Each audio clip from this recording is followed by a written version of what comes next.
Let's start with a one-time professional saxophonist. I'll give you two hints. Alan Greenspan. No kidding.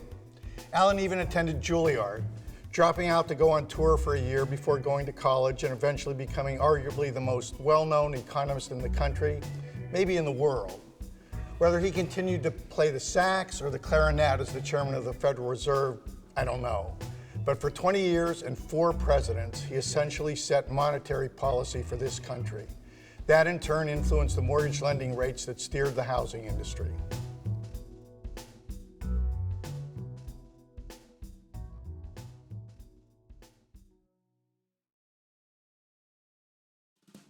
Our next innovator initially studied to become a pharmacist, but he never followed through, and we're all the better for the fact that Don Horton went to work for his family's real estate business instead.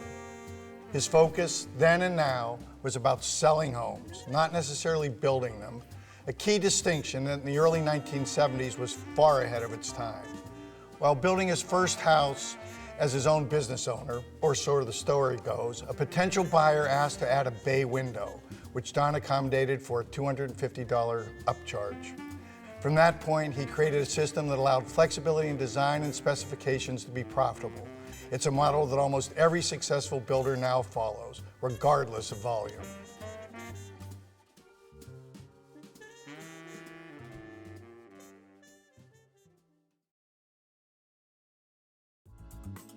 If you happen to read the credits after watching the feature film Open Range, you might have recognized the name Kohler for one of the actors.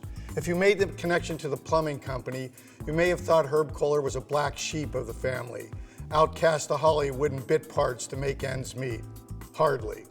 He's actually the 3rd generation leader of arguably the best known and most innovative plumbing products company in the world.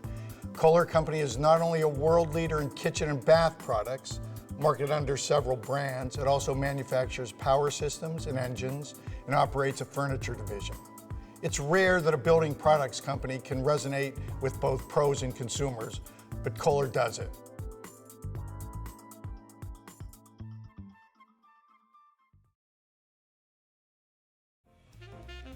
Many of our innovators have found a way to apply their ideas to a larger audience. Sarah Szanka is one of those innovators. More than 10 years ago, Sarah sat down her slide rule as a busy architect and picked up a pen to write The Not So Big House.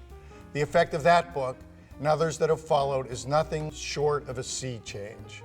Her ideas have renewed appreciation of quality housing design at a time, she says, when people need to feel secure and safe and rely on something. Sarah's Not So Big book series has transformed it into a movement.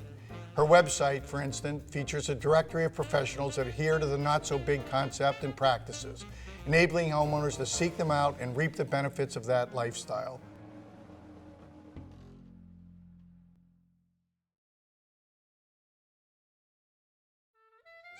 While all around him were getting caught up in Wall Street's money, for better and worse, David Weekley kept things private, and he's never regretted it.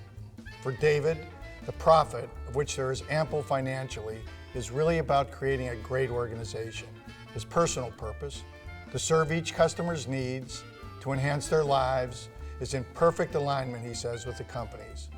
At David Weekley Homes, that alignment has created something that can and will never be copied like a floor plan or a hot-button feature. Like any good builder, he's taken risks, put innovative ideas into practice, and refined his business model.